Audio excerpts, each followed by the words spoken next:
Saudara-saudari yang dikasihi Tuhan Yesus Kristus, selamat bertemu kembali dalam program Arus Hayat Voice.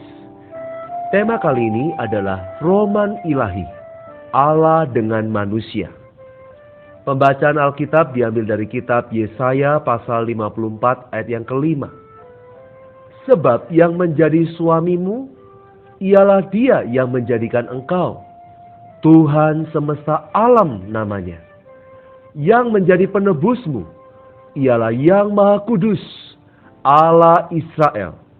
Ia disebut Allah seluruh bumi. Surat Efesus pasal 5 ayat 32. Rahasia ini besar, tetapi yang aku maksudkan ialah hubungan Kristus dan jemaat. Pernahkah Anda mendengar sebelumnya bahwa Alkitab ialah sebuah roman? Mungkin kedengarannya agak duniawi dan tidak agamawi. Tetapi bila kita telah menyelami pikiran Alkitab secara mendalam, kita akan mengerti bahwa Alkitab merupakan sebuah roman yang diperankan oleh pasangan universal dalam pengertian yang paling murni dan paling kudus. Pasangan ini laki-lakinya adalah Allah sendiri. Meskipun ia adalah persona yang ilahi, tetapi ia ingin menjadi laki-laki dari pasangan universal ini. Allah ini setelah melalui proses yang panjang, menjadi mempelai laki-laki di dalam diri Kristus. Yang menjadi mempelai perempuan ialah manusia yang korporat, yakni umat tebusan Allah pada zaman perjanjian lama dan perjanjian baru. Melalui proses yang panjang, umat Allah menjadi mempelai perempuan di dalam Yerusalem yang baru. Berkali-kali kisah roman yang kudus ini dinyatakan dalam seluruh perjanjian lama. Catatan penciptaan Allah diikuti oleh sebuah pernikahan. Dalam pernikahan itu, Adam, sang suami, melambangkan Kristus, dan Hawa, sang istri, melambangkan gereja. Dalam surat Efesus pasal yang kelima, kita melihat pasangan yang dilambangkan oleh Adam dan Hawa sesungguhnya mengacu kepada Kristus dan gereja. Adam dan Hawa melambangkan bahwa pasangan universal ini harus berasal dari sumber yang sama. Allah menciptakan satu manusia, yaitu Adam. Dari Adam inilah Hawa dibangun. Hawa dibangun dari sebuah tulang rusuk yang diambil dari sisi Adam. Ini menyatakan baik Adam maupun Hawa berasal dari satu sumber yang sama. Jadi, istri dari pasangan universal ini harus berasal dari suaminya. Ini menyatakan bahwa gereja harus berasal dari diri Kristus sendiri. Pasangan ini berasal dari satu sumber yang sama, dari satu sifat yang sama. Bahkan mereka harus berbagian dalam satu hayat yang sama. Pasti mereka juga memiliki satu kehidupan bersama. Mereka hidup bersama-sama. Hawa hidup bersandarkan pada Adam. Hawa juga hidup beserta dengan Adam. Demikian pula dengan Adam. Adam hidup bersama-sama dengan Hawa. Di dalam perjanjian lama, Allah menganggap dirinya sebagai suami dan menganggap umat tebusannya sebagai istrinya. Allah sangat ingin menjadi suami dan memiliki umatnya sebagai istri. Menurut konsep manusia, kita selalu berpegang pada ajaran agama yang mengira Allah itu maha kuasa dan kita harus sujud menyembahnya. Betul, Allah itu maha kuasa. Betul, memang kita harus menyembahnya. Tetapi dalam kitab Yesaya, Yeremia, Yeskiel, dan Hosea menyatakan bahwa Allah hendak menjadi suami bagi umat tebusannya.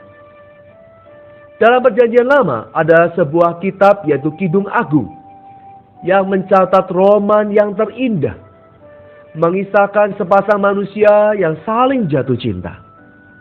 Di dalam kitab Kidung Agung ini kita melihat hidup pernikahan yang sejati.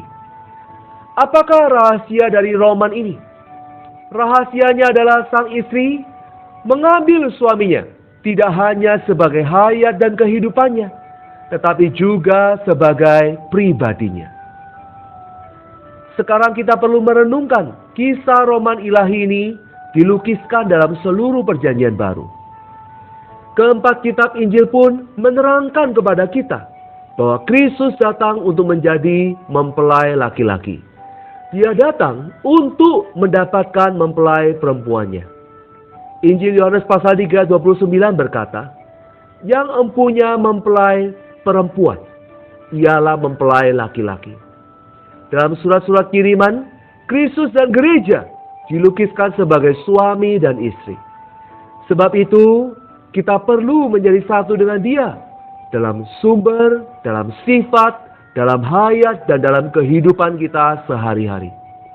Sampai pada 2 pasal terakhir dalam Alkitab, Wahyu pasal 21 dan 22, kita dapat melihat satu kesempurnaan terakhir dari seluruh Alkitab, yaitu pasangan universal ini sebagai suami istri hidup selama-lamanya. Alkitab menunjukkan kepada kita bahwa pasangan ini, yaitu kedua manusia ini menjadi satu daging.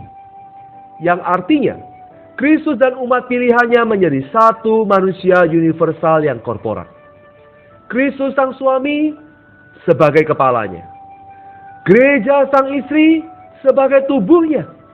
Akhirnya keduanya menjadi satu manusia yang universal dan korporat. Inilah inti wahyu ilahi di dalam Alkitab. Sepasang mempelai dan seorang manusia korporat. Allah Tritunggal sebagai suami. Umat pilihan dan tebusannya adalah istrinya. Seorang manusia korporat yang terdiri dari Kristus sebagai kepala dan umat pilihan tebusannya sebagai tubuhnya. Inilah wahyu yang utama di dalam seluruh Alkitab. Aspek utama dalam satu pasangan ialah kasih. Sedang aspek utama dalam satu manusia korporat ialah hayat. Kristus dan gereja sebagai pasangan ialah perihal kasih. Kristus dan gereja sebagai satu manusia adalah perihal hayat. Mari kita berdoa. Tuhan Yesus, terima kasih Tuhan untuk roman ilahi yang kudus ini. Terima kasih Engkaulah mempelai laki-laki dan kami adalah mempelai perempuan-Mu.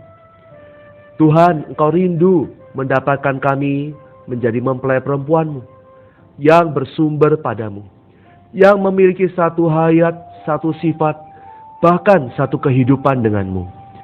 Tuhan, kuduskanlah seantero diri kami, mulai dari roh, jiwa, dan tubuh kami, sehingga kami dapat menjadi mempelai perempuan-Mu yang kudus dan tak bercela, yang bisa memuaskan hasrat hati-Mu.